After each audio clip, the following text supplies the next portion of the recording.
Muy buenas tardes a todos y a todas las colegas presentes. Vamos a dar comienzo a esta jornada del Departamento de Derecho Económico y Empresarial de la Facultad de Derecho de la Universidad de Buenos Aires, el Derecho Económico y Empresarial y la Perspectiva de Género. Después de saludarlos y darles la bienvenida, quiero darle la palabra al profesor Héctor Osvaldo Chomer, que es el director del Departamento de Derecho Económico, quien va a dar las palabras de apertura y luego seguirá la jornada según el orden en el que está previsto. Doctor Chomer. Gracias, Gabriela. Bienvenidos todos, buenas tardes. Es para mí un triple placer presentar esta jornada, esta reunión, porque se trata de un tema importante, relevante en la sociedad, en el derecho argentino vigente, por sus reformas, por sus debates, sus discusiones. También es importante porque se trata de profesoras de gran valía en todo el país, que nos van a ilustrar sobre sus perspectivas, sus ideas, debatibles, opinables, como todo, para que nosotros lleguemos a fértiles conclusiones tras la reunión que nos ofrece. Y además, el tercer motivo es que realmente se trata de amigas, amigas muy queridas que colaboran con nuestro departamento como siempre. Y hay un cuarto motivo, en realidad. El cuarto motivo es invitarlos a ustedes que consulten la revista electrónica del departamento, porque esta jornada, básicamente, no todo, pero aproximadamente todo, está volcado en el número 16 de la revista electrónica del departamento. Pueden consultarla en la página de la facultad, en publicaciones, es su quinto año, su número 16, es cuatrimestral, y encontrarán la variedad de posiciones que hoy vamos a explorar en esta jornada. Le cedo la palabra a Gabriela Boquín, a quien agradezco también la colaboración que nos ha prestado en esta organización, y queda en ella ir presentando sucesivamente las palabras de cada una de las profesoras. Gabriela. Bueno, muchísimas gracias. Bienvenidas y bienvenidos a esta jornada de Derecho Económico y Empresarial con perspectiva de género. Es un gusto estar con ustedes. Mi agradecimiento al departamento, al doctor Chomer por la convocatoria.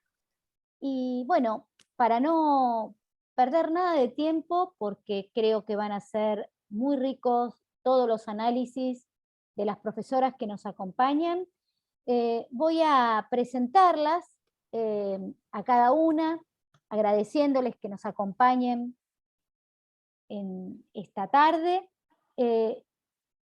manifestando también de qué tema va a tratar cada una, para luego, al final de todas las disertaciones, se puedan hacer las preguntas que ustedes consideren pertinentes. Las pueden hacer por chat, que las vamos a ir recogiendo, para que al final puedan ser evacuadas.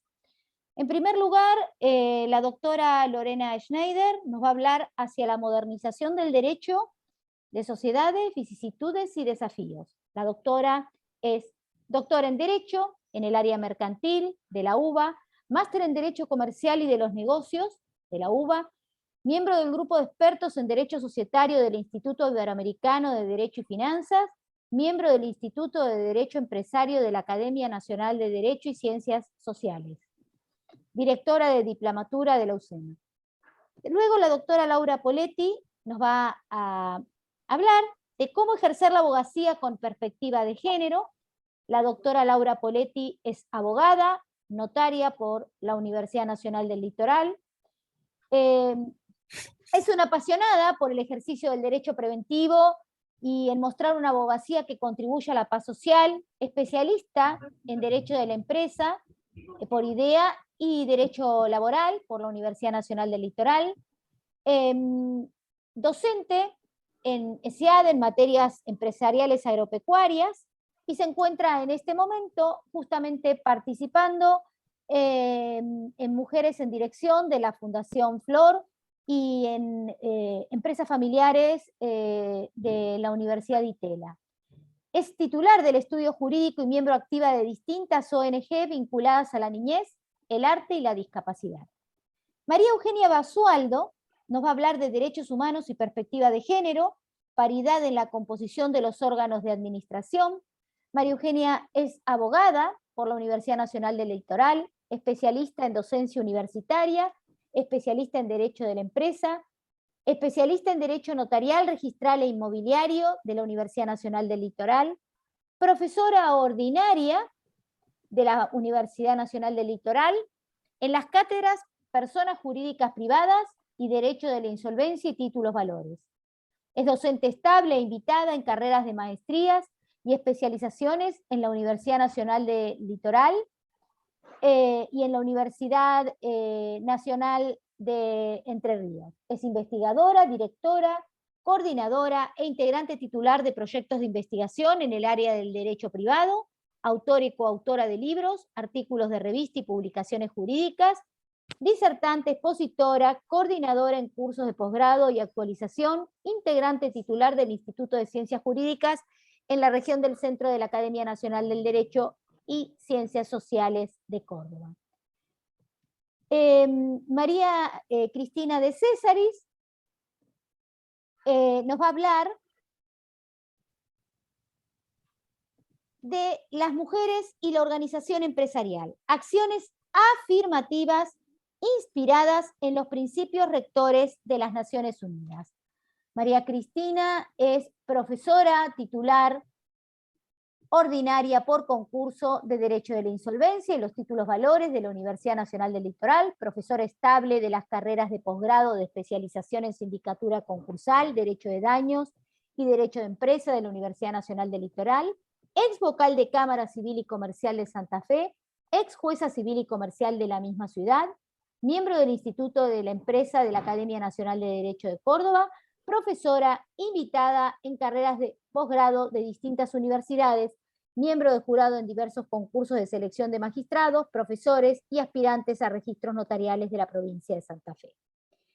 Luego nos va a acompañar la doctora Anaí Cordero, que se va a referir a perspectiva de género en el gobierno corporativo y finanzas sostenibles.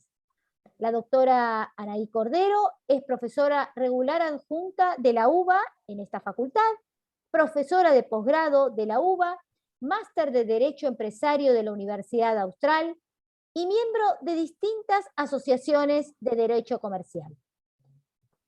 Es publicista y también conferencista. Patricia Fernández Andreani que se va a referir al deber de diligencia y la reparación judicial como instrumento para superar la exclusión de las mujeres del poder económico. Es abogada, doctora en Derecho, docente de la UBA, profesora en otras universidades de grado y posgrado, presidenta del Tribunal Arbitral de Neuquén, autora de diversos libros y codirectora del libro La Igualdad Real de las Mujeres, de reciente aparición de Editorial Astrea. Y bueno, finalmente quien les habla va a disertar sobre estereotipo de género y empresa familiar. Lorena, te escuchamos. Bueno, muy buenas tardes a todos y a todas. Es un placer inmenso para mí estar aquí con colegas y compañeros míos tan queridos.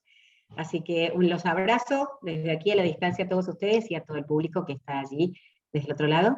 Así que, bueno, yo tengo a cargo un tema que tiene que ver con las perspectivas de género, pero que también tengo a hablarles un poco de tecnología, ¿no? Entonces, a ver si preguntarnos, no sé si vamos a tener todas las respuestas, pero preguntarnos si la tecnología, que justamente en el derecho societario tiene tanta importancia. Miren, estamos nosotros hablando aquí de socios, de socias, de posibles miembros, mujeres del órgano de administración social, y en el mundo tenemos sociedades tokenizadas, donde no hay, o lo que se viene es sociedades sin socios, sociedades con otro tipo de capital social, sociedades sin directores, o en la que los directores son algoritmos, y entonces las compañías más grandes que manejan PBI, casi PBI de países importantes, están manejadas hoy por algoritmos que toman decisiones, ¿no? Non-independent directors, que son las compañías más grandes, Hong Kong, Singapur, y empresas de Nueva York, que tienen estos algoritmos que con un solo clic toman las decisiones más relevantes en las empresas. Esto está ocurriendo hoy.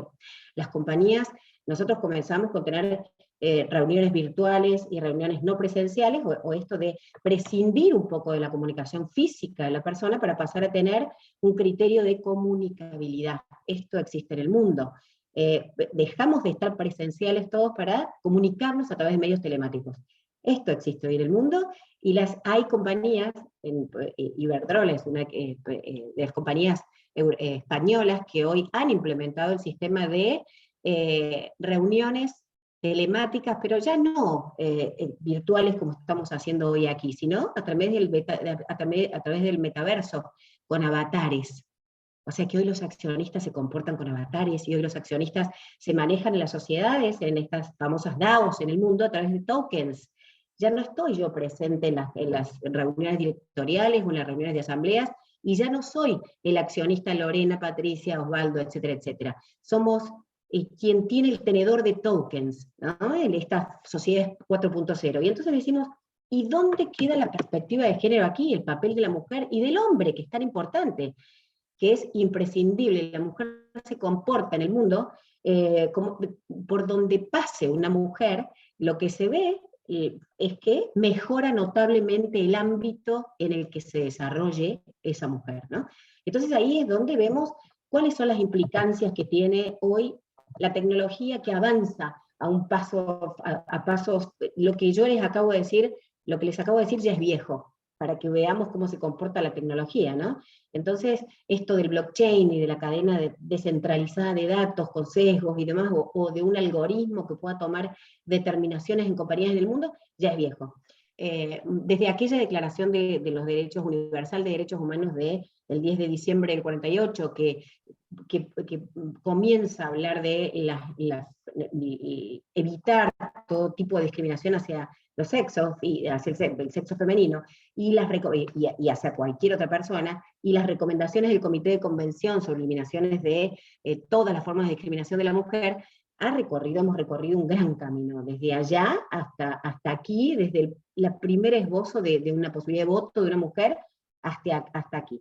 Sin embargo, lo que yo creo es que la brecha del género, que hasta el año 2017 se estimaba que iba a llegar 108 años, cerrar la brecha de género entre géneros, o entre hombres y mujeres, o entre hombres, mujeres y otros géneros, es hoy que llega al 68%. En 2017 era de 108 años, y hoy tenemos 8 años más de ponderación hacia adelante, con lo cual lo que se ve es que avanza la tecnologización del derecho a pasos agigantados, y este anhelo de igualar a los géneros no va tan de cerca, ni se acerca. Y miren, en 2018 se redujo la brecha entre géneros únicamente un 3,6%, el año siguiente fue un 0,03%, es decir que se ralentiza, se retrasa, o va mucho más lento de lo que se pretende, ¿no? Y entonces, lo que se ve, por supuesto, podemos mencionar cantidades de foros que se están haciendo, el foro de 2021 de la generación de igualdad, o el propio W20 que se genera con el grupo, con el G20 y demás, con una influencia enorme de la ONU, de UNCITRAL, el grupo Win-Win, cantidades de organizaciones en el mundo que están trabajando con estos intentos, o el caso McKinsey de 2018, Women in the Workplace. Bueno, cantidades de iniciativas. Lo que se ve es que la repercusión femenina dentro del ámbito empresarial apenas crece o oscila entre el 1 y el 2%, esto fue en los años 2015 y 2018, y esta es una realidad, y ustedes dirán, es una realidad que duele. Sí, y es una realidad que va completamente a contramano de lo que avanza el derecho a través de toda esta tecnologización que acabamos de plantear. Y entonces la pregunta es, la tecnologización del derecho, o la tecnología del derecho en las empresas, o el derecho societario concretamente, ¿puede eliminar la brecha? ¿La va a agrandar en todo caso la brecha entre hombres y mujeres? No lo sé. Miren, la respuesta no la tenemos. Lo que sí se ve es que hay una diferencia grande, y que el derecho avanza a pasos agigantados en lo que hace tecnología, y no así en lo que hace paridad de género.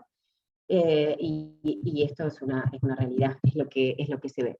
Y desde mi punto de vista societario, no quiero quitarles tiempo a las excelentes expositoras que seguirán después de mí, desde el derecho societario lo que les quiero decir es hablarles un poco de igualdad. ¿Qué es la igualdad en el derecho societario? Esto de podemos exigir o podemos obligadamente establecer cupos femeninos, o que la mujer integre de manera igualitaria un directorio a la par de cualquier hombre o persona de cualquier otro género, o que se perciba como lo sienta. Yo creo que no. La igualdad en el derecho societario lo que plantea es no una igualdad formal, exactamente igualdad formal en todo el sentido de la palabra igualdad, sino que en el derecho societario, cuando hablamos de igualdad de trato. Es decir, que debe la sociedad tratar de modo igual a sus accionistas, a sus directores, y que no puede pretender, en todo caso, imponer determinadas desigualdades. ¿Y cuáles son las desigualdades que se darían en el derecho societario, por ejemplo? Bueno, desigualdades a la hora de los modos de elección, que no sean todos elegidos del mismo modo, que no cobren todos la misma retribución, otro tema enorme en el derecho para la mujer, la brecha enorme económica, que todavía se sigue sosteniendo. No solamente esto, las empresas privadas toman el 11% de mujeres, esto son datos de los últimos tiempos, y las empresas del Estado, el 1% de mujeres. De 44 puestos de hombres en las empresas del Estado, una es mujer, un cargo está ocupado por mujer, con lo cual es la situación. Ahora, la pregunta es, ¿debe obligadamente una sociedad tomar mujeres, y desde el otro lugar, debe una sociedad que tiene un directorio de mujeres adoptar o integrar su órgano de directorio con hombres también? Yo creo que no. Yo creo que las desigualdades arbitrarias son las que se deben evitar acá, aquí en este ámbito tan especial, como que tengan remuneración diferente, que tengan modo de elección diferente, que tengan desigualdad de trato desde otro lugar, ¿no?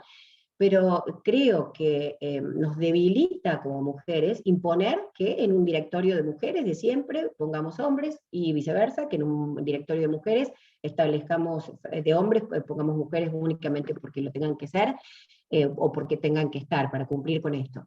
Me parece que debemos trabajar fuertemente para que la mujer tenga el lugar que merece, por supuesto, en la sociedad, en las corporaciones, en el mundo empresarial, en el mundo de los negocios, en cualquier lugar, pero sin la imposición. ¿Por qué? Unas últimas pequeñas palabras. Director es quien se comporte de modo leal y diligente, de acuerdo a los estándares de buen hombre de negocio, que ya lo hemos escuchado como un versito, ¿no? Pero quien pueda, quien quiera y quien esté en igualdad, en posición de ejercer el cargo de tal modo, debe componer o formar parte de un órgano de directorio, independientemente de si sea mujer o no, ¿no? Pero bueno, como último corolario de todo esto, quisiera sí emprender, por supuesto, todas las fuerzas que sean necesarias para que el compromiso con la mujer en el mundo de los negocios y en el lugar que realmente tiene que ocupar, sobre todo con el tema de la retribución, sea más fuerte y no esté tan chiquititito en todos los temas que hoy ocupan. Hoy los temas importantísimos en el mundo son medio ambiente, es de lo que vamos a hablar en los próximos 5 años, tecnología en el derecho y paridad de género. Así que bueno, les mando un abrazo a cada uno. Yo me voy a ir un ratito y después vuelvo, así que bueno, y quedo pendiente de cualquier... Muchas gracias, Lorena. Un abrazo. Chao, chao. Gracias. Muchas gracias.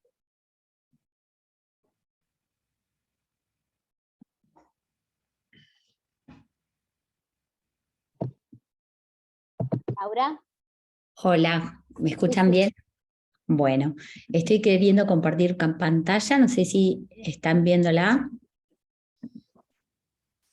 Es muy cortita la presentación. Ahí se ve. Bárbaro. Tenés que ponerle en modo presentación. Sí, modo presentación, pero si me deja... Perdón, ¿no?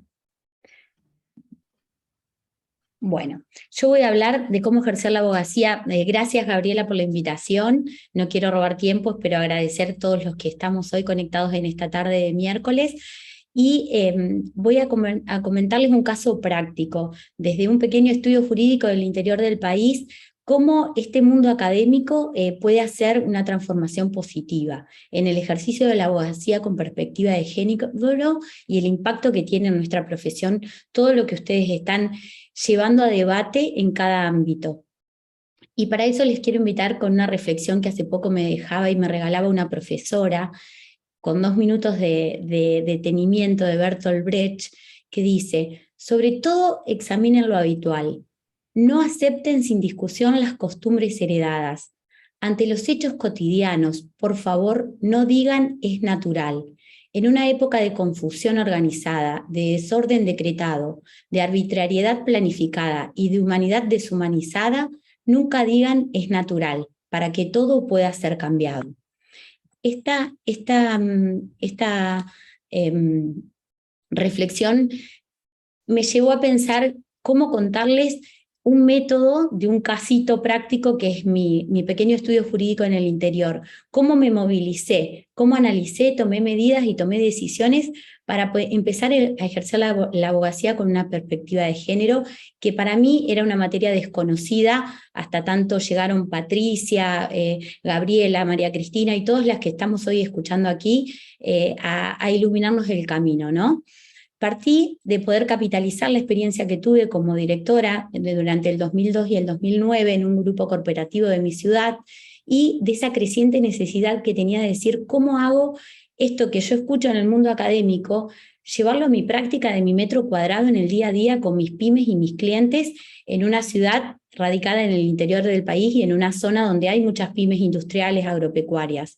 Eso me motivó a ayornar ese ejercicio profesional al mundo preventivo del derecho y con una perspectiva de género. Entonces tomé datos de mi realidad y de mi propio mundo jurídico, en donde yo podía llegar a tener algún alcance en medidas palpables. Analizamos con mis colaboradores el grupo de clientes que teníamos, qué tipo de empresas había, qué pymes había. Yo estoy en una zona donde hay muchas pymes agropecuarias, donde hay mucha industria, muchas pymes industriales, muchas pymes familiares, donde obviamente el engranaje y los vínculos son diferentes a cualquier otro mundo corporativo. La affectio societatis sabemos en este tipo de empresas familiares cómo viene, a veces no existe, viene obligada, viene impuesta, en otras sí existe. Tomé casos prácticos de, por ejemplo, pymes agropecuarias que los invito a poder profundizarlas también, porque hay muchísimas pymes agropecuarias que tienen mujeres que vienen liderándolas hace mucho tiempo. Entonces, es un buen caso práctico del que yo también me basé para poder llevarlo, por ejemplo, al mundo de las pymes industriales. Busqué generar conversaciones desde el estudio y desde el asesoramiento que uno puede dar y brindar como profesional del derecho. Busqué generar esas conversaciones difíciles que a veces son muy difíciles de mantener en el ámbito familiar empresarial. Y mi premisa fue que en este impacto que tengo de nutrirme de la academia en cuanto a estos puntos que tienen que ver con la paridad, con la diversidad, con la inclusión, con la mujer en los roles que puede sumar, dije, bueno, ¿cómo lo nutro acá? Y me armé mi propio modelo de negocio con la pyme jurídica que tengo. Me puse este desafío en abanderarme en el tema, en definir la propia misión del estudio, y dije, bueno, en el ámbito de incumbencia profesional que yo tengo, que son ONG en las que participo, que son pymes a las que asesoro, que son comercios a los que también asisto, ¿cómo hago para que justamente acompañarlos en los procesos y con miras a aumentar la representación femenina en los niveles estratégicos y dirección de estas organizaciones y empresas de mi región? Ahí fue donde definí los objetivos y básicamente me focalicé en mentorear a las mujeres, porque uno tiene que tratar de equilibrar cuando estamos tratando con los clientes, decir, yo veo que hay mujeres que vienen en el seno familiar o en el seno de decisión y que muchas veces necesitan un acompañamiento y en ser mentoreadas. Entonces, en retroalimentarlas con honestidad, ¿no? Desde el lugar que uno puede llevar adelante como ejecutor del mundo jurídico, podemos asesorarlas y podemos mentorearlas para que justamente ellas puedan llevar adelante el rol con una mejor calidad. Cultivar esas relaciones, cultivar la confianza para que el pater family también tenga confianza en que cuando yo me siento con ellos, realmente confíen en que los servicios que le estamos prestando desde el estudio puedan ser visualizados y que cuando ponemos en valor el rol femenino que puede estar, realmente confíen también en nuestro punto de vista, ¿no? Entonces empezamos a diseñar una manera también de hacer públicos esos logros y los pequeños logros que las mujeres en las empresas y en las pymes iban teniendo día a día. Tuve que aprender muchísimo, tuve que evitar las etiquetas, conocer qué eran los estereotipos, empezar a formarme en eso e incluso en la forma en que también trato de comunicarme o tratar de visualizar. En esto, básicamente lo que les puedo transmitir es que es un mensaje de esperanza, que todo esto que ustedes están analizando en este mundo académico, a nosotros, a los profesionales del derecho, nos están nutriendo para decir, bueno, acá hay una luz y un camino para hacer.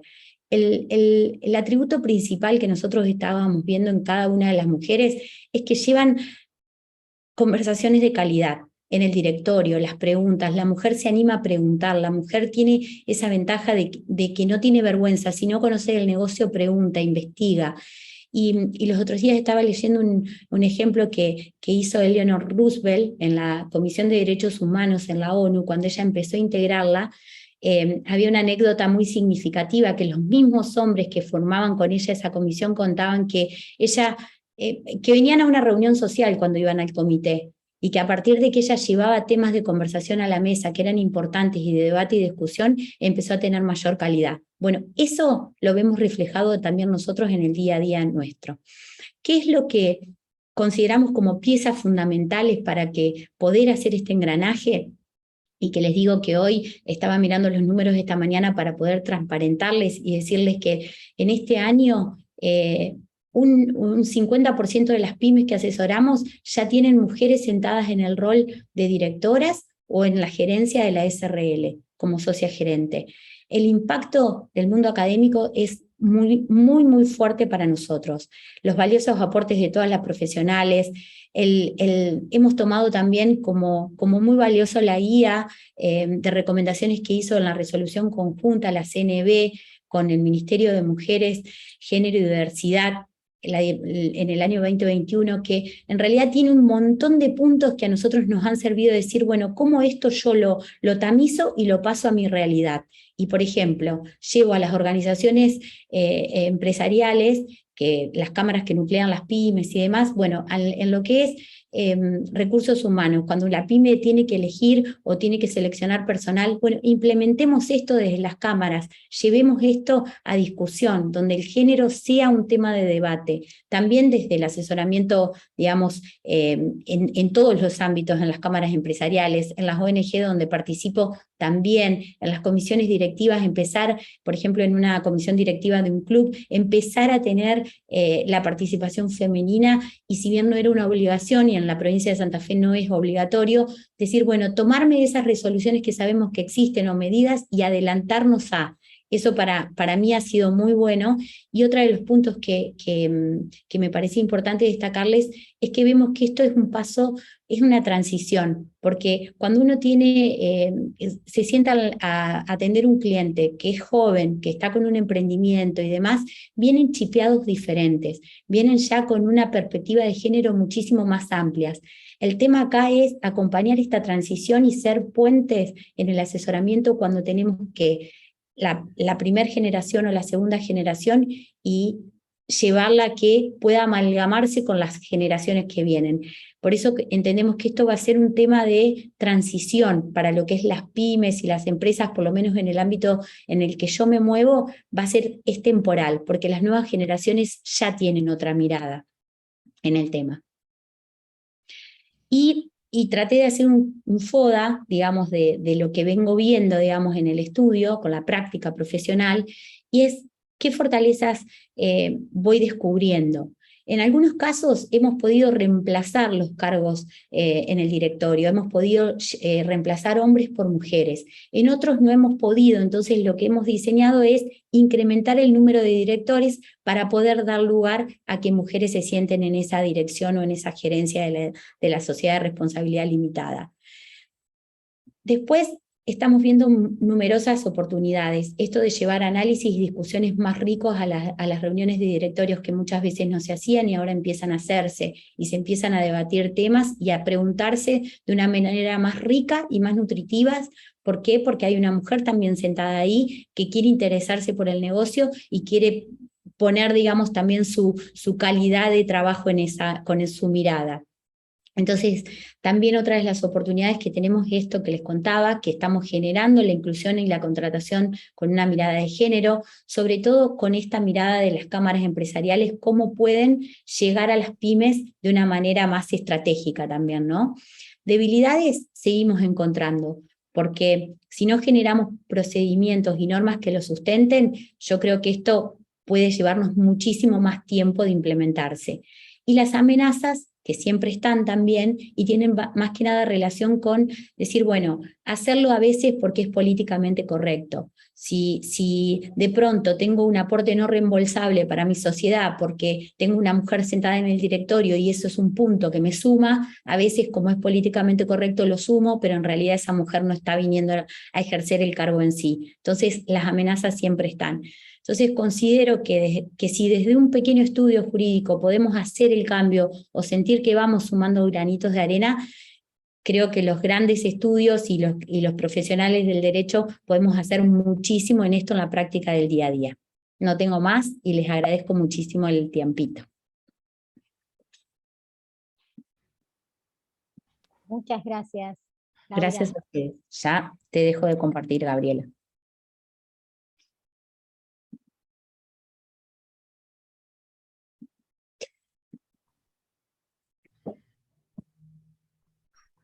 Bien, gracias, Laura.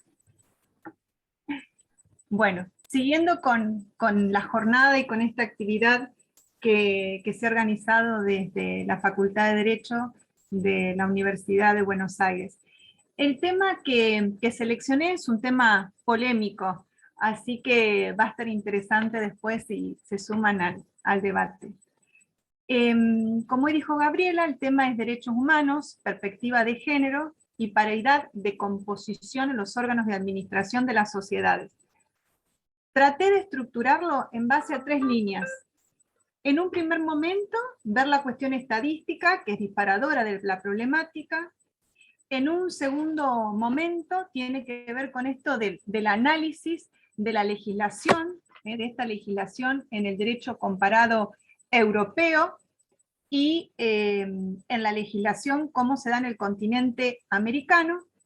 Por último, para ver si este tema ha tenido una evolución en la legislación en relación a la paridad en los órganos de administración en la Argentina. Ahora bien, en cuanto a la cuestión estadística, según los últimos datos de Naciones Unidas, actualmente las mujeres ocupan el 16,9% de los asientos de los directorios en todo el mundo. Solo 6 países cuentan con más del 30% de mujeres en ellos. Estos son Noruega, Francia, Suecia, Finlandia, Nueva Zelanda y Bélgica. En este contexto, lograr el equilibrio en la organización no es fácil. Sin embargo, las mujeres luchamos por la igualdad de derechos para equipararnos en la composición de los puestos de poder, y no estamos solas. ¿Por qué? Porque tenemos un andamiaje jurídico internacional de derechos humanos que nos avala. Entre ellos la CEDAW, la Declaración y la Plataforma de Acciones de Beijing, los principios sobre el empoderamiento de la mujer del 2010. Ahora si nos preguntamos, ¿cuál es el estado de situación en los estados de la Unión Europea? Bueno, si nos preguntamos ahí y nos detenemos, vamos a ver que coexisten distintos enfoques regulatorios en los estados miembros de la Unión Europea. Encontramos estados que siguen el ejemplo de Noruega, que ha adoptado por regular cuotas jurídicamente vinculantes de representación de cada sexo en los órganos de administración de las empresas, acompañada de medidas sancionatorias para imponer su cumplimiento. Entre estos, Francia se encuentra en la cabeza con un 45,1% de presencia femenina en las grandes empresas cotizadas, y este dato ya es de octubre 2020. En este país, el incumplimiento de esta obligación lleva aparejada 2 sanciones. Una, la nulidad del nombramiento contrario a la cuota, o la suspensión de la remuneración de los consejeros que no exista, en los cuales no exista este debido equilibrio. ¿Qué sucede con Alemania? Alemania es uno de los estados que inicialmente era más reacio a este tipo de medidas, pero en el 2015 aprueba lo que se denomina la Ley de Igualdad de Participación de Mujeres y Hombres en las posiciones de liderazgo en el sector privado y público. Y estableció una cuota mínima del 30% de mujeres en los puestos de responsabilidad de las grandes empresas cotizadas. Esta obligación en el 2017 se impone en los consejos de supervisión. Otros estados, como Grecia, ha introducido sistemas de cuotas vinculantes solo para empresas públicas. En una posición intermedia están aquellos estados en los cuales se sigue un enfoque regulatorio voluntario, basado en la adopción de objetivos cuantitativos, recomendaciones a las empresas, de carácter voluntario, que puedan ir acompañados del porqué de explicar por qué no se cumplen esos objetivos en la normativa, en los códigos de gobierno corporativo. Esto está vinculado con lo que nosotros conocemos como el principio cumplir y explicar. No faltan estados, como en el caso de Finlandia, donde se combinan ambos enfoques regulatorios. Tenemos imponiendo cuotas vinculantes a las empresas públicas y reservando la regulación voluntaria a las empresas privadas. ¿Qué nos encontramos hoy? Con que la Unión Europea cuenta con una propuesta directiva del Parlamento Europeo y del Consejo destinada a mejorar el equilibrio de género entre los administradores de las empresas que cotizan en bolsa. Y además, la adopción de sanciones adecuadas por parte de los Estados miembros para las empresas que no cumplan. ¿Qué sucede en el continente americano? En el continente americano nos encontramos con la legislación de Panamá, que es del 2017, donde estableció la participación de mujeres en las juntas directivas estatales de las empresas públicas, los intermediarios financieros, aquellas reguladas, como en el caso de los bancos, las instituciones financieras, estableció una cuota que se va a ir implementando gradualmente. ¿Qué sucede con los estados en Estados Unidos? Bueno, ahí encontramos legislación en el estado de California. En el estado de California se aprobó una cuota para que las empresas que cotizan en bolsa con sede en ese estado tuvieran al menos una mujer en su consejo de administración a finales del 2019. Y esto se implementó de manera gradual, porque ya a finales de julio del 2021 se empezó a exigir que esa cuota sea de 2 mujeres cuando la representación del consejo esté constituida por 5 personas, o de 3 mujeres cuando el consejo está constituido por 6 o por más. A diferencia de Panamá, en el estado de California se establecen o se enfrentan ante el incumplimiento con multas económicas que van de $100.000 hasta $300.000 ante una segunda o posterior infracción. Es importante el estado de California porque ahí encontramos empresas en las cuales tienen una proyección global y por lo tanto se verán afectadas con estas acciones por esta nueva ley. Veniendo hacia Latinoamérica, vamos a encontrar Colombia y Chile. ¿Sí? En Colombia tenemos una cuota obligatoria, que es el 30% mínimo de mujeres en puestos de tomas de decisiones, que se aplica solo a empresas estatales, no aplica a empresas privadas. Y en Chile, en 2021, tenemos también la disposición de establecer cuotas de representación en los directorios de las empresas públicas y las sociedades del Estado. ¿Qué es lo que encontramos en la Argentina? ¿Qué encontramos en nuestro derecho? Bueno, en nuestro derecho todos sabemos que la Constitución Nacional, artículo 75, inciso 23, corresponde al Congreso legislar y promover medidas de acciones positivas que garanticen la igualdad real de oportunidades y de trato, así como el pleno goce y ejercicio de los derechos reconocidos por todo este andamiaje jurídico respecto de las mujeres. Vamos a encontrar legislaciones provinciales. En la legislación provincial, bueno, toca de cerca el litoral, es decir, porque vamos a encontrar provincia de Entre Ríos y en la provincia de Santa Fe. La provincia de Entre Ríos tiene una característica que está expresamente estipulada en su Constitución Nacional, artículo 17, garantizar la igualdad real de oportunidades en el trato para las mujeres, y la ley 10.884 regula el principio de paridad de género en la composición de los órganos de administración de la sociedad civil. Específicamente habla de las asociaciones civiles, fundaciones, sociedades en general, empresas del Estado, y la constitución también de cooperativas y mutuales.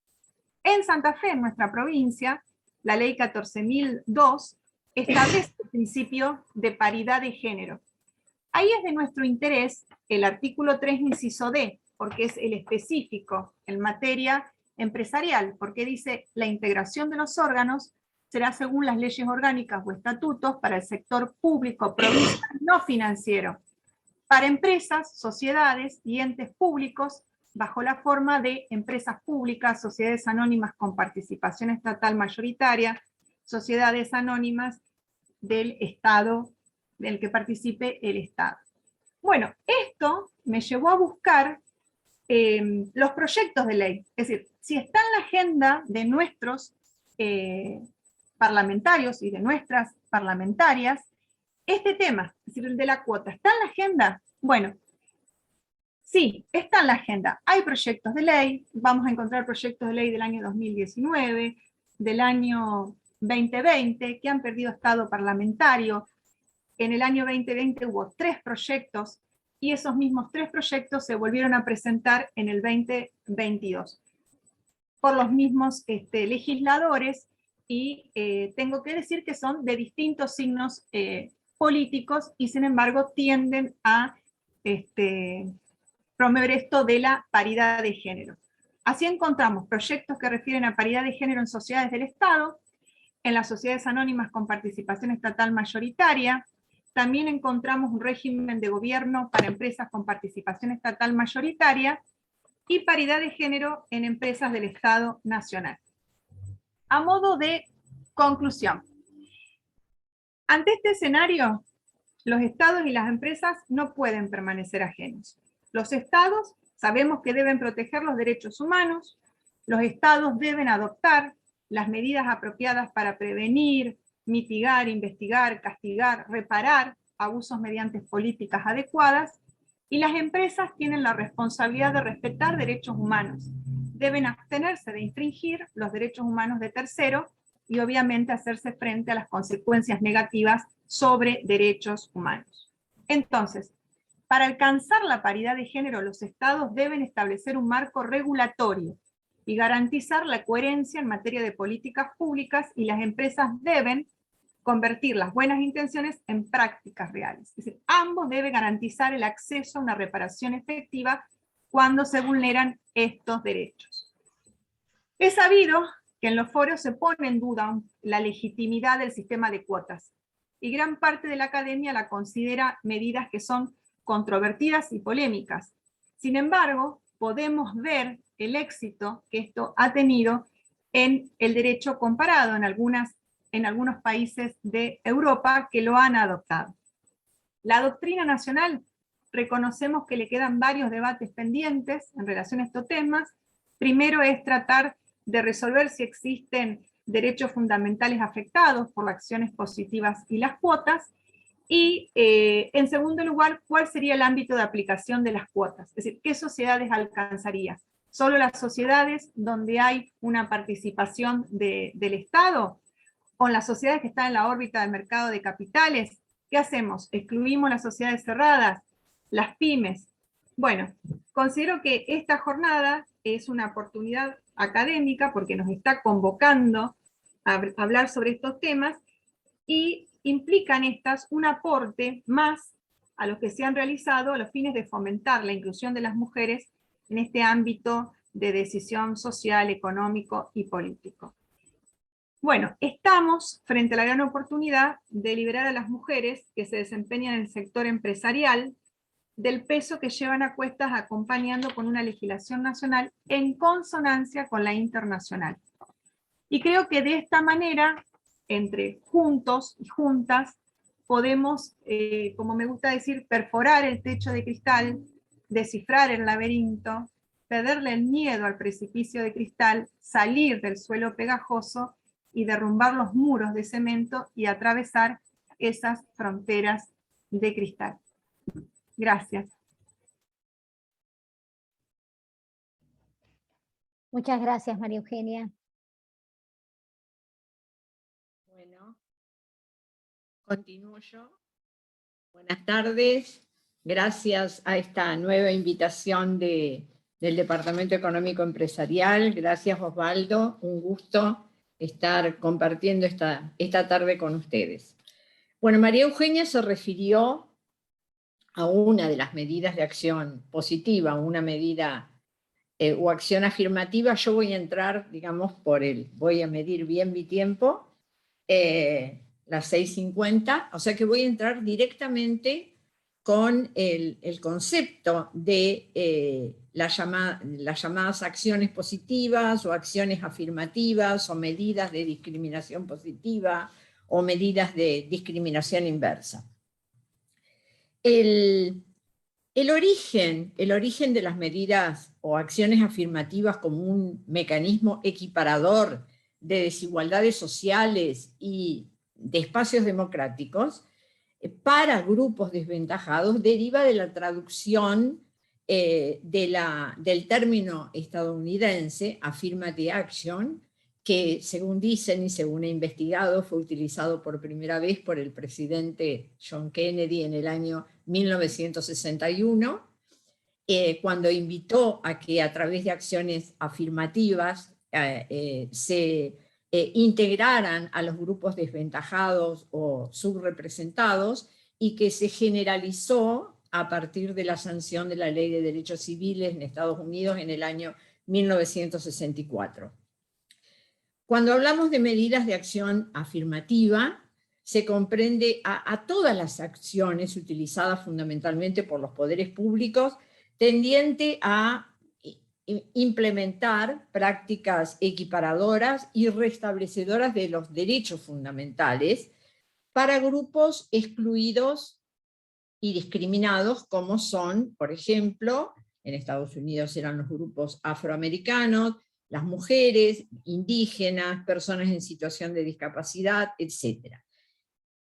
En nuestro ámbito, podemos decir que en el tema que nos convoca, que si bien cuando hablamos de medidas de acción afirmativa o acciones positivas, son neutras porque no se hace referencia específicamente a hombres y mujeres, pero tienen un origen claro, que es garantizar un mínimo de presencia de mujeres en espacios ocupados tradicionalmente solo o casi, digamos, exclusivamente por hombres. El objetivo de estas acciones afirmativas, entonces, es revertir tendencias históricas de discriminación, y siempre se enfocan en los grupos subrepresentados. En nuestro ámbito, insisto, las acciones afirmativas tienden a promover y a exigir el cumplimiento de todas aquellas normas que existen destinadas a la equiparación real entre varones y mujeres, sobre todo mediante la eliminación de desigualdades de hecho y el restablecimiento de derechos fundamentales como es el derecho a la igualdad. Podemos decir entonces que lo que intentamos a través de las medidas de acción positiva es conectar la igualdad jurídica con la igualdad real. Siempre significan prestaciones de dar o de hacer. En ese contexto aparecen las cuotas de género a las que se refirió María Eugenia, y que yo no voy a volver sobre ese tema, sino que me voy a referir a otras medidas de acción afirmativa, pero obviamente las más conocidas son las cuotas, los cupos, es decir, estas medidas temporales de discriminación positiva encaminadas a que las mujeres tengan mayor representación en la gobernanza corporativa, es decir, mayor responsabilidad en el ámbito empresarial, siendo que en el ámbito público sabemos que, digamos, empezamos con las cuotas, pero ya tenemos leyes que han establecido la paridad 50-50 en la composición del Poder Legislativo y en la provincia de Santa Fe, también en el Poder Ejecutivo y en el Poder Judicial, con una delegación al Poder Judicial para que implemente o regule cómo se va a establecer esa equiparación.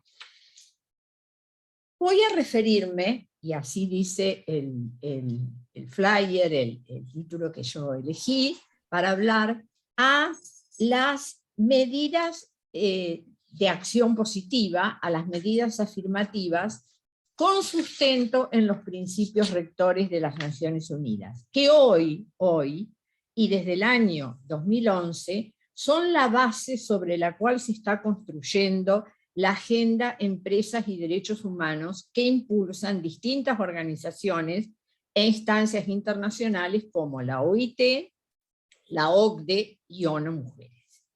¿Qué son los principios rectores de las Naciones Unidas? Constituyen hoy la principal herramienta internacional para prevenir, mitigar y reparar las vulneraciones a los derechos humanos producidos por la actividad empresarial. Aclaro, como ya lo hiciera hace unos días en una jornada preparatoria donde también me refería a los principios rectores, que los principios rectores no son un tratado, por lo tanto no crean obligaciones formales para las empresas ni para los estados, pero sin embargo son el estándar de mayor autoridad en materias de empresas y derechos humanos y han recibido un amplio apoyo de la sociedad civil, como lo demuestra la guía práctica de la International Bar Association sobre empresas y derechos humanos para abogados mercantiles, que fue adoptado por una resolución del Consejo de la IVA en mayo del 2016. Destaco esto de que no son un instrumento vinculante, pese a que en el 2011, cuando estos principios rectores son aprobados, ya estaban vigentes, ratificados por nuestro país, muchos tratados internacionales de derechos humanos que hoy tienen jerarquía constitucional, es decir, a partir del año 1994, con la reforma constitucional, todos los tratados incorporados en el artículo 75, inciso 22, dentro de los cuales tenemos el llamado Pacto de San José de Costa Rica, el Pacto Internacional de Derechos Económicos, Sociales y Culturales, el Pacto Internacional de Derechos Civiles y Políticos y su protocolo facultativo, así como también la Convención sobre Eliminación de todas las formas de discriminación para la mujer. Bueno, ¿qué son los principios rectores? Los principios rectores sobre las empresas y los derechos humanos, también conocidos como principios de Ruggie, por su autor, son 31 principios para implementar el marco, proteger, respetar y remediar establecido por las Naciones Unidas para atender las cuestiones de responsabilidad de las empresas y la rendición de cuentas de las mismas con relación a los derechos humanos. Constituyen la primera normativa global para prevenir y reparar la violación de derechos humanos. Como dije, fueron aprobados en el año 2011, y en el momento de su aprobación, que fue por unanimidad, se dio por terminado el mandato de Ruggie y se creó un grupo de trabajo internacional que realizó una tarea que es a la que fundamentalmente me voy a referir, que es reescribir, por así decir, para hacerlo claro, los principios de género en un informe temático que se publicó en el año 2019, titulado Dimensiones de Géneros de los Principios Rectores sobre las Empresas y Derechos Humanos. O sea, los principios rectores son 31. están estructurados en 3 pilares. Primer pilar, proteger los derechos humanos como obligación del Estado. Segundo pilar, respetar los derechos humanos como responsabilidad de las empresas. Y tercer pilar, remediar los daños causados por las violaciones a los derechos humanos mediante mecanismos eficaces y accesibles implementados por los estados y las empresas.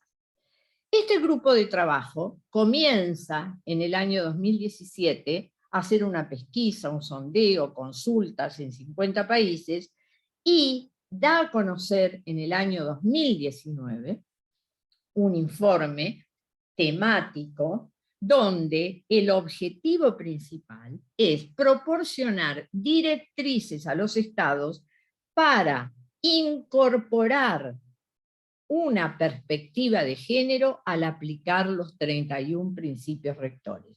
O sea, aclara cuáles son las obligaciones y las responsabilidades de los estados y de las empresas con respecto a las mujeres. Por eso hablamos de que es una redacción de los principios rectores con perspectivas de género, donde se pueden encontrar recomendaciones mínimas y ejemplos de los 31 principios y sus 3 pilares: proteger, remediar, respetar y remediar, en clave de género. Aunque ya los principios rectores contaban con varias referencias al género, como por ejemplo el principio rector número 7, que hace referencia a la violencia de género. Entre las normas que este grupo de trabajo considera que deben ser consideradas para implementar los principios rectores con perspectiva de género, expresamente se menciona la Convención sobre la eliminación de todas las formas de discriminación contra la mujer, que en su artículo 1 define la expresión discriminación contra la mujer, en su artículo 3 establece que los estados partes tomarán todas las medidas apropiadas, incluso de carácter legislativo, para asegurar el pleno desarrollo y adelanto de la mujer, y en el artículo 5 reitera que los estados deben tomar todas las medidas apropiadas para modificar los patrones socioculturales de hombres y mujeres con miras a eliminar los prejuicios y prácticas que de cualquier manera estén basados en la idea de inferioridad o superioridad de cualquiera de los sexos. ¿Por qué me refiero expresamente a esta convención?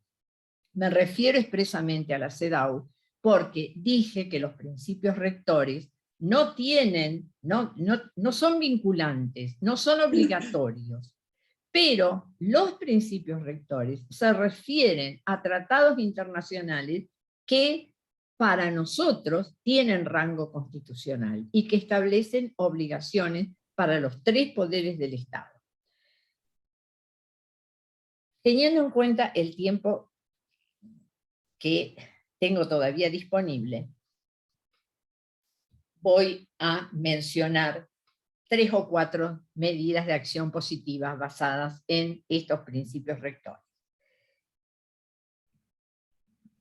En estos principios se reconoce que en ciertos contextos se pueden requerir medidas especiales de carácter temporal encaminadas a acelerar el proceso de paridad entre el varón y la mujer.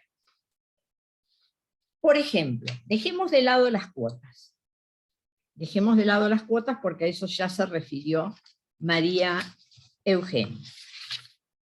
Una medida de acción positiva a la que se hace referencia en el principio rector número 16, que establece que para demostrar su compromiso y responsabilidad de respetar los derechos humanos, las empresas deben contar con una declaración política que sea aprobada en el más alto nivel directivo de la empresa. Esa declaración política debe consignar el compromiso de la empresa para respetar los derechos humanos de las mujeres y contribuir al logro de una verdadera igualdad de género.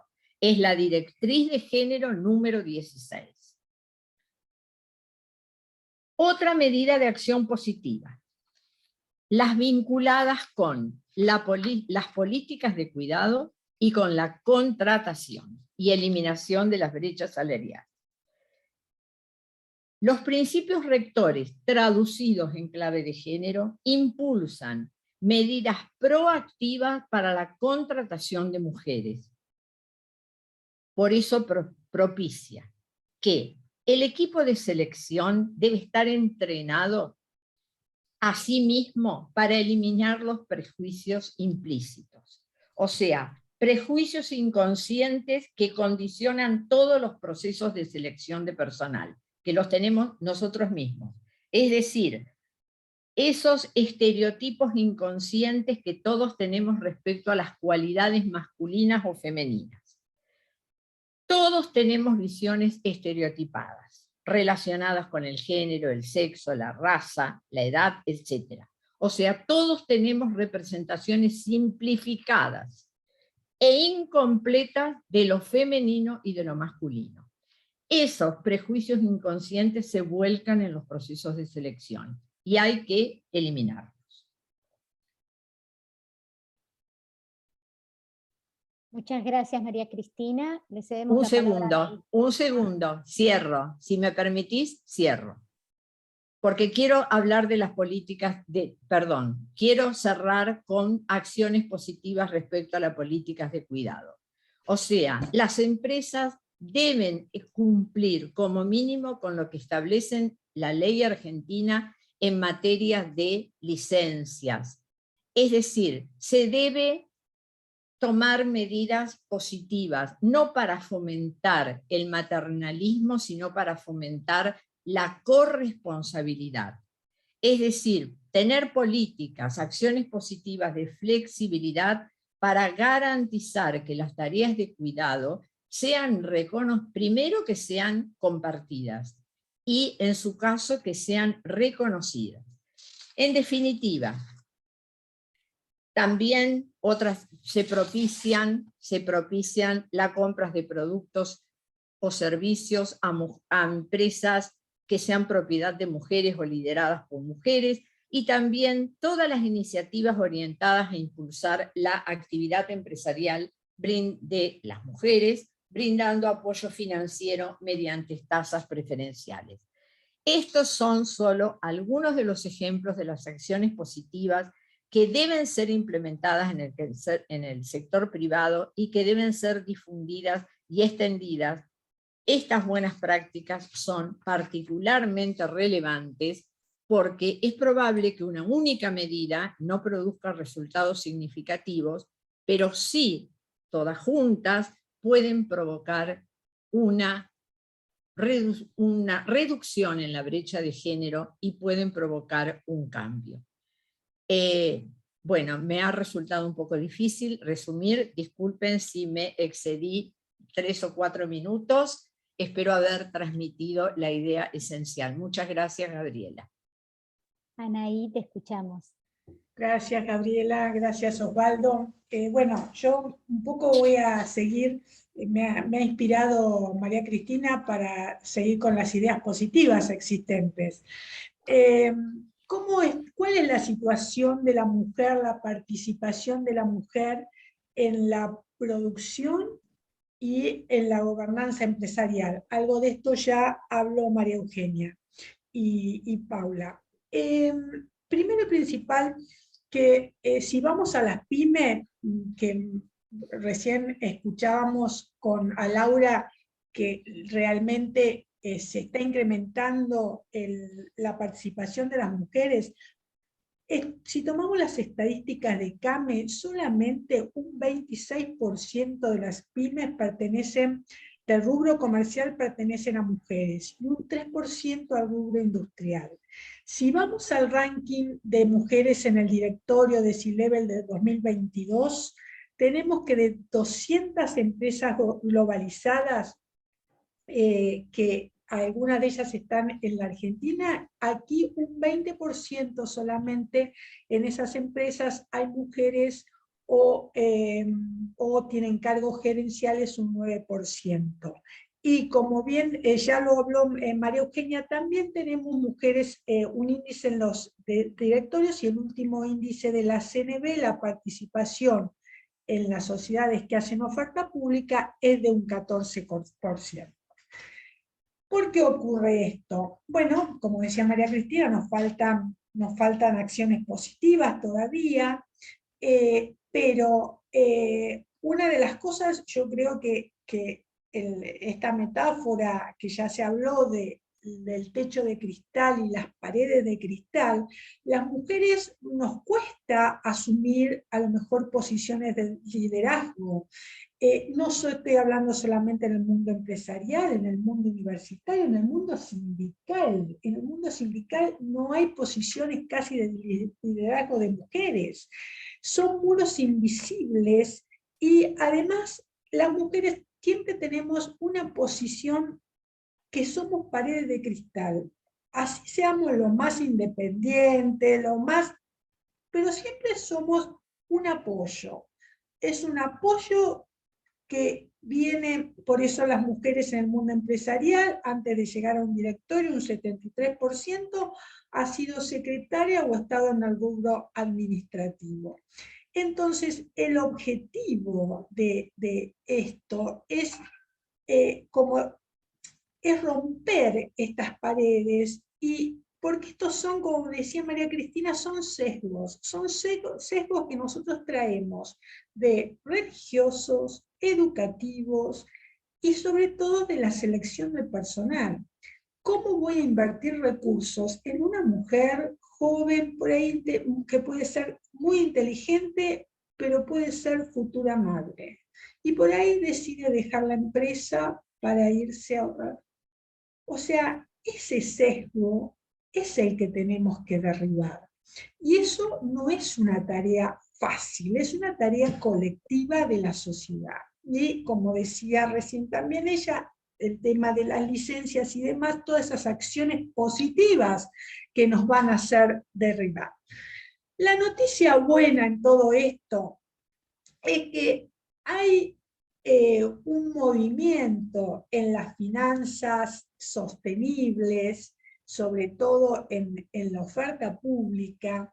La CNB desde el año 2018 y 2019 está trabajando todo el tema de finanzas sostenibles. Esto como consecuencia de un fenómeno mundial, nada es local, sino que es todo globalizado, sobre la inversión socialmente responsables, que es una inversión que, además de criterios estrictamente financieros de riesgo, de rentabilidad y liquidez, tiene en cuenta cuestiones ambientales, sociales y de gobernanza.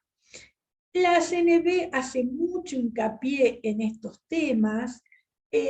¿Y por qué? Porque hoy en día el inversor también está buscando empresas que sean amigables con el medio ambiente y con lo social. Y por otro lado, los consumidores también se están fijando en esto. Y además, tenemos que buscar un modo de que no solo las mujeres lleguen a un liderazgo, sino que las mujeres puedan ser productoras. Dentro de las finanzas sostenibles, quiero aclarar que el trabajo del equipo de gobernanza y de finanzas sostenibles, la CNB, a cargo de unas chicas jóvenes y muy talentosas, están dejando su huella en todos estos trabajos, en estas guías que hacen. Hacen muchísimo hincapié en el tema de género. En la perspectiva, hay una mesa especial de perspectiva de género, junto con una resolución conjunta con el Ministerio de Mujeres, de Género y Diversidad, pero además trata de llevar esto a las empresas cotizantes, o sea, que las emisoras también puedan tomar mayor conciencia de la situación de la mujer. Eso por un lado.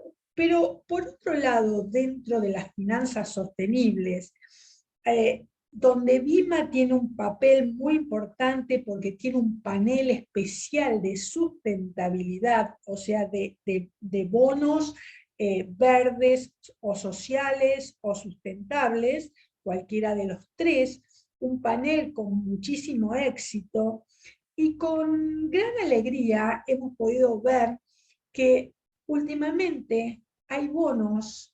Uno de los primeros fue del Banco Ciudad, que son bonos para dar crédito a emprendedoras.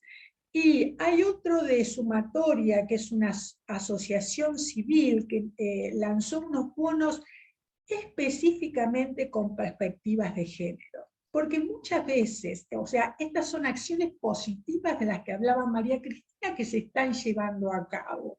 O sea, poder tener acceso al crédito. Las mujeres, yo había leído en algún lado que la posibilidad de acceso al crédito es muchísimo menor que la que tienen los varones, y esto les permite a través del mercado de capitales poder obtener acceso al crédito.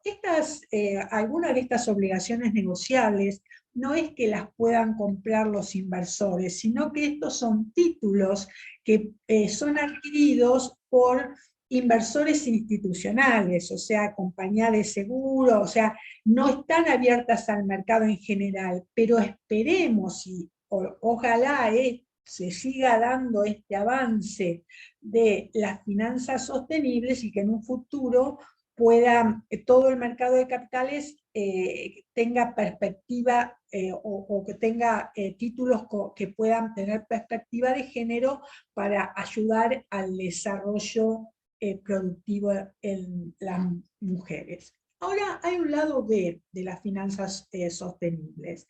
Hay un informe del 2022 de la consultora de Price, donde hace un llamado de atención sobre las consecuencias de la creación de nuevos empleos verdes en el tránsito hacia el impacto de cero neto. ¿Qué es lo que ha notado Price? Que la mayoría de los trabajos de las nuevas verdes son varones, que no hay diversidad. Entonces se está ampliando la brecha de género en estas, que por un lado me pongo contenta por un lado, pero por otro lado a nivel mundial esta brecha se está ampliando, y además no es un género nuevo, y propone que los estados junto con el mundo empresarial trabajen en conjunto para un cambio de paradigma. Habría que aplicar todos esos principios que hablaba María Cristina positivos. ¿Y esto cómo sería? Ellos proponen que sea brindando apoyo específico a las mujeres para conseguir nuevos empleos verdes, que incluye que puedan incluirlas ya sea para la financiación como también en todo aquello que sea la preparación. ¿Cuál es el motivo que ya un poco se dijo? Que las mujeres no acceden al tema de gobernanza, que es el otro tema de sustentabilidad, y BIMA tiene un panel específico también de gobernanza.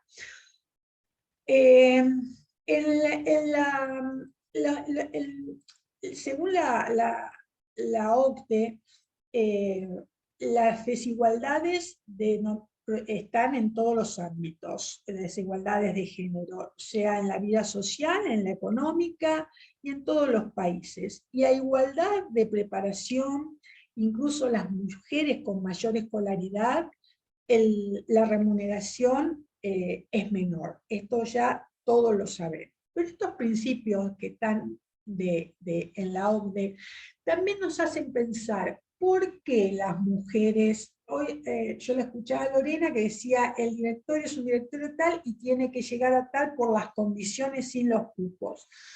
Bueno, ¿por qué no llegamos a eso? ¿qué es lo que? Bueno, posiblemente esto que hablábamos antes de las paredes de cristal, y además porque muchas veces al estar en estos temas de asistencia o de secretariado, no se permite que las mujeres estén en las distintas áreas para llegar a ocupar puestos de alta gerencia o puestos directivos. O sea, ¿qué esto implica? Volvemos a decir, como ya lo han dicho varias, esto implica que estos sesgos que hay desde parte del mundo empresarial deben ser perforados, deben ser traspasados y lograr que esas brechas se vayan diluyendo. Ahora bien, no, más allá de las de si para esto es necesaria una cuota o no es necesaria una cuota, yo digo, bueno, para la política fue necesaria una cuota y nos resultó mal. Es necesario una cuota para las sociedades, yo me refiero en especial a las que hacen oferta pública. Hoy lo único que hacen las sociedades que hacen oferta pública, cuando una vez al año cumplen con el reporte del Código de Gobierno Corporativo, que tienen que decir si aplican o no aplican, y si no lo hacen, por qué, tienen que dar una explicación. No hay una obligación como hoy decía María Eugenia, nos decía en los países donde hay obligaciones de tener un cupo, como ella nombraba Francia y Noruega. En la Unión Europea, el Parlamento en una resolución del 2011 instaba a que en el 2020 hubiese un 40% de mujeres. Esto no se cumplió. Y en este año, en el 2022, el 7 de junio, entre el Consejo y el Parlamento, hubo un acuerdo político provisional que se propone que para el 2026 se llegue a este 40%. Pero también se insta a los estados a que, si no se logra, haya una normativa. Lo que se logró fue el máximo del 33%. Es mucho más que lo que nosotros tenemos, que no llegamos todavía hasta el 20%. Estoy hablando siempre de las sociedades que hacen oferta pública. Entonces, ¿estamos en condiciones nosotros de establecer una cuota? Bueno, ya tuvimos un ejemplo, tuvimos una resolución del EGJ que fue criticada por todos lados, y con una falta de aceptación. Entonces no sé si las acciones positivas nos van a alcanzar o vamos a tener que recurrir a la cuota como ocurrió en la política. Así que, bueno, lo importante de todo esto es que las acciones positivas vengan de los dos lados.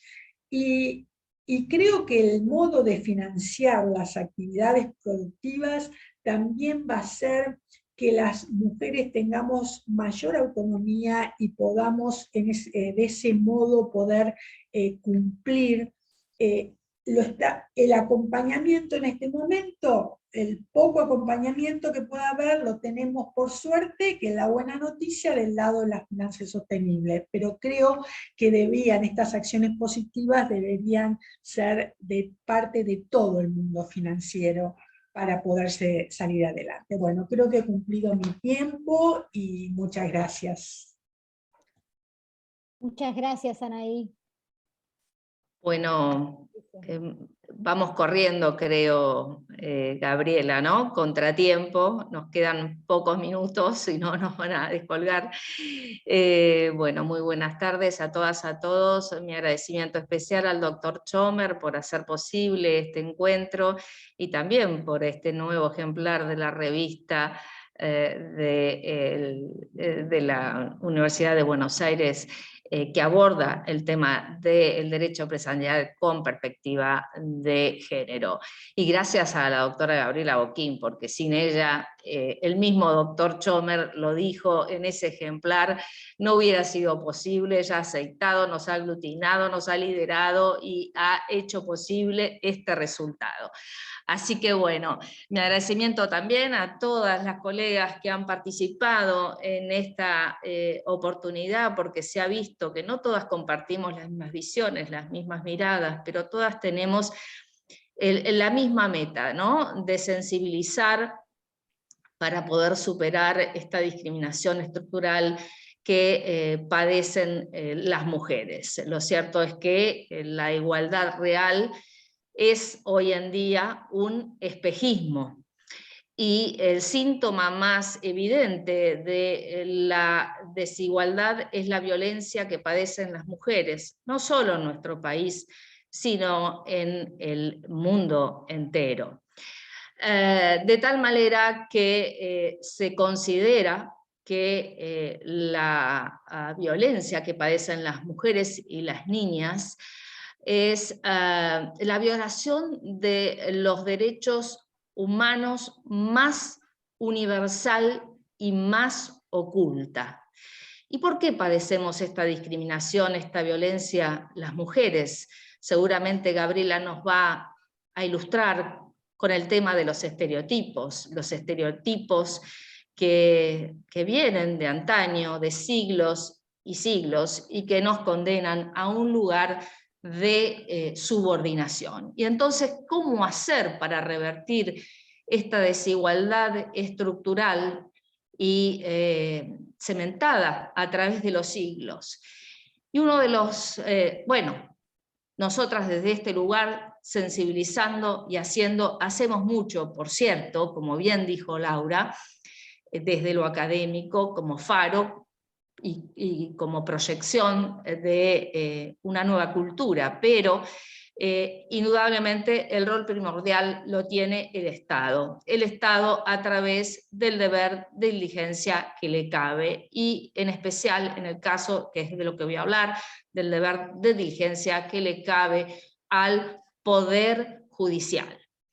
Y en este sentido, se habla del deber de diligencia que está, digamos, en todo el sistema internacional de los derechos humanos, y que busca tanto como prevenir, como sancionar y remediar todos los actos de violencia contra las mujeres, pero lo cierto es que la Comisión Interamericana de Derechos Humanos habla de 4 principios, y yo solo voy a destacar, por el tema de correr del tiempo, en 2, voy a ceñirme a 2, que refieren al deber de diligencia del Estado en la prevención a través de la educación igualitaria, y el deber de diligencia del Estado en garantizar el acceso a la justicia y de remediar los daños. Y en este sentido, de garantizar el acceso y remediar los daños, la forma de hacerlo es a través de sentenciar con perspectiva de género, no solo, digamos, garantizando el acceso a la justicia, sino también haciéndolo, sentenciando con perspectiva de género. ¿Qué es sentenciar con perspectiva de género? Es una categoría de análisis, es un método que es inclusivo y compensatorio para llegar a alcanzar la igualdad real. Argentina, por cierto, la Corte Suprema de Justicia de la Nación no ha adoptado ningún método específico. Esta surge de los grandes principios de las convenciones internacionales que también obligan a la justicia argentina a juzgar con perspectiva de género. Pero podemos ver que tanto Chile como México tienen métodos. Y como nos aqueja el tiempo, solo me referiré muy rápidamente a algunos pasos de este método que debe seguirse. Primero, el juzgador debe o juzgadora debe tener en cuenta cuándo debe juzgar con perspectiva de género. Y para eso tendrá que analizar si está en el proceso frente a una categoría sospechosa, si está frente a una situación de desigualdad estructural sobre alguna de las partes del proceso, si esa parte del proceso padece de pobreza, si está en una situación de subordinación, etc. En estos casos, cuando se den estas condiciones, entonces se tendrá que poner el lente del enfoque de género para poder remediar esa desigualdad estructural que padece. El primer paso, entonces, tiene que ver con el contexto, tiene que ver con los hechos y la prueba. Deberá tener en cuenta todo el contexto de todo el contexto de segregación, todo el contexto de discriminación o de violencia que padece la persona. En lo que refiere, y sobre todo, deberá tener en cuenta y despejar los estereotipos que se colen en el proceso. En segundo término, deberá tener en cuenta el tema de la prueba, porque se le deberá dar una especial consideración al testimonio de la víctima y revertir la carga de la prueba para que quien sea el victimario tenga a su cargo que probar en sentido contrario a la víctima, si quiere, digamos, no soportar la responsabilidad. El tercer paso, que creo que es el más interesante, el juzgador o la juzgadora deberá, a la hora de analizar el derecho que se le aplica al caso, primero, hacer un análisis de la constitucionalidad y convencionalidad de la norma que se le debe aplicar, y en segundo caso, deberá hacer un escrutinio normativo para ver si la norma es neutral, porque de lo contrario deberá interpretar en sentido igualitario, o sea, tratando de integrar sistemáticamente a los efectos de poder potenciar los derechos fundamentales de la persona. ¿Y cómo se hace esto? Se hace básicamente subsumiendo la norma al caso concreto y viendo si uno la aplica a los distintos géneros, existe algún efecto distinto cuando se le aplica a un género o a otro. Si hay efectos distintos de la norma, quiere decir que la norma no es neutral. Y esto va a exigir una interpretación, digamos, constitucional, convencional de la norma. Y por último, el último paso es la remediación a través de una remediación integral que supone no solo una indemnización, sino la restitución, restableciendo la situación previa de la víctima y la garantía de no repetición, que significa que las víctimas no vuelvan a ser objeto de violencia. Por lo tanto, creo en el poder transformador de las sentencias y creo que el Poder Judicial puede hacer mucho por ser vector del cambio cultural que necesitamos. Solo basta que los operadores y los jueces y juezas de la nación se sigan formando y claramente todavía en el ámbito que nos desarrollamos del derecho económico son muy pocos los antecedentes e invito a que los lean y que los tengan en cuenta porque los hemos abordado junto a la doctora Ana Alonso en esta revista, nuevo ejemplar de la revista The Economy. Así que muchas gracias por el tiempo y cariños a todos y a todas. Muchas gracias, Patricia.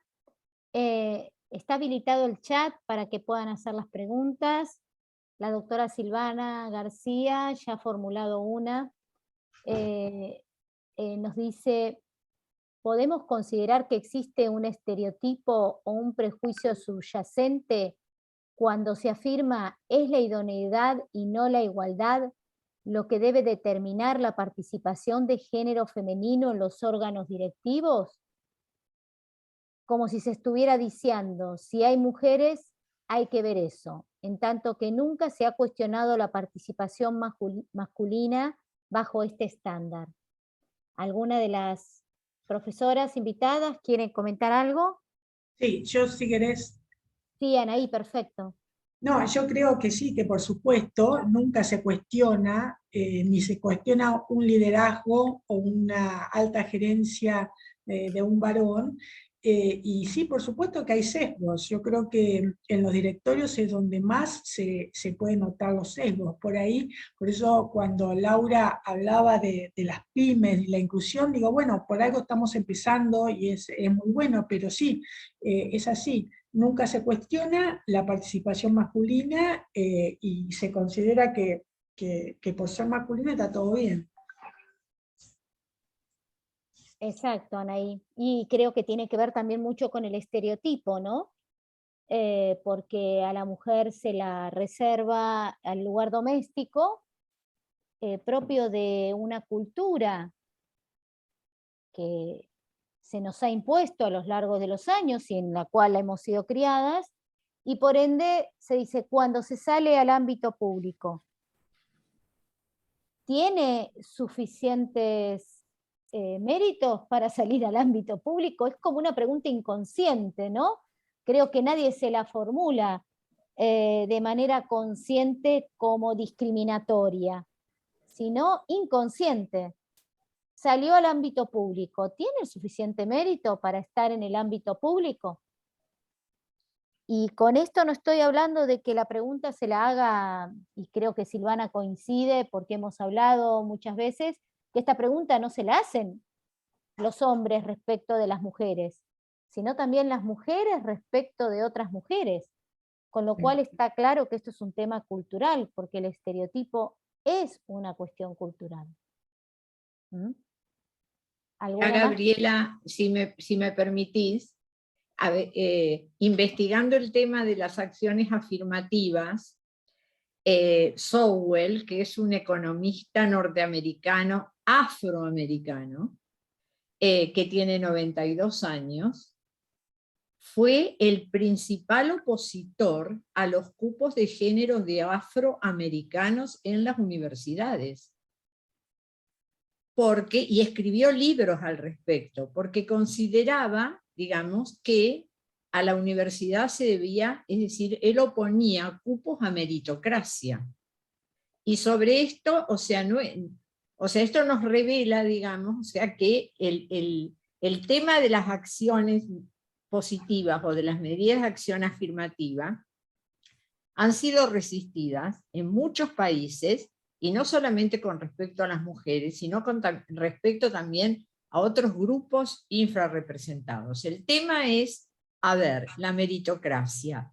¿Partimos del mismo lugar? ¿Se puede hablar de meritocracia? ¿Se puede evaluar de mérito cuando se parte de diferentes lugares? En este caso, digamos, no voy a entrar en el tema de las cuestiones raciales o los grupos raciales infrarrepresentados, Pero yo coincido con la respuesta total de Anaí totalmente. Es decir, se hacen evaluaciones con respecto a las mujeres que no se hacen con respecto a los varones. Porque también hay toda una... es decir, primero, ¿quiénes están evaluando? En un jurado académico.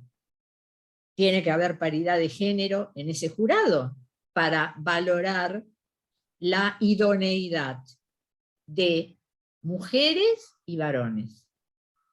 O sea, porque esto que traemos, como dijo Anaí, desde la cuna prácticamente, o sea, en la escuela, en todos los ámbitos culturales, a ver, es muy difícil desprenderse de eso, y bueno, y ahí está este camino que nosotros estamos transitando juntas para poder desprendernos de esos estereotipos, para poder deconstruirnos esos estereotipos. Bien. Bueno, ¿alguna otra pregunta? Acá María Laura Rolón nos pregunta, ¿algún material de lectura que pueda recomendar la doctora Patricia Fernández respecto de su ponencia en relación a juzgar con perspectiva de género? El libro Igualdad Sí, Real de las Mujeres. Sí, el libro Igualdad Real de las Mujeres de Astrea y la nueva revista de Rubinsal y Culzoni, dirigida por la doctora Aida Kemmelmacher, sobre juzgar con perspectiva de género, que salió la semana pasada, pero también tenemos que decir, Gabriela, el Código Civil y Comercial con perspectiva de género, que también se presentó en las Jornadas Nacionales de Mendoza, de la cual todas nosotras fuimos parte. Y que el 24 se presenta en el Congreso. Exacto. Y es todo el Código Civil y Comercial con perspectiva de género. También hay un abordaje de sentenciar con perspectiva de género. Después, bueno, hay muchas muy buenas obras españolas en esta temática, ¿no? Pero yo creo que el libro de Igualdad Real de las Mujeres, esto lo aborda Ana Alonso, y después en Juzgar con perspectiva de género, de Rubinsal y Culzoni, que lo abordamos junto a Ana, y bueno, también escriben Caramelo, bueno, muchas personas, muchos profesionales, así que bueno, creo que con eso... Y también, Patricia, si me permitís, los Sí. mismos protocolos que nombraste, que se pueden conseguir por internet, buscándolos los encuentran. Esos protocolos, el de México especialmente, y el de Chile, están fácilmente accesibles a través de Google y son una guía orientadora fantástica para saber cómo analizar con perspectiva de género un caso judicial. Bueno, si no hay más preguntas, como se nos terminó el tiempo, le vamos a agradecer al doctor Chomer, le vamos a dar las palabras finales para que cierre la jornada como director del departamento. Yo recomiendo la lectura de la revista electrónica del departamento, que está muy bien construida por Gabriela, por todas las colaboradoras que han presentado su ponencia hoy, y es realmente una muy buena obra. Yo lo único que tengo que decir es gracias. Gracias por ayudarnos a pensar. Porque si no pensamos juntos, nunca llegamos a una conclusión fértil, nunca llegamos a un acuerdo. Comencemos a pensar, comencemos a analizar las cosas, y cada uno sacará sus propias conclusiones, y luego veremos qué hacemos en conjunto.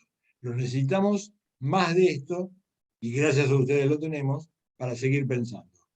Muchas gracias, hasta la próxima, y muchas gracias a todos ustedes. Muchísimas gracias. Gracias. Chau, chau. Un abrazo. Gracias. Hasta luego. Adiós.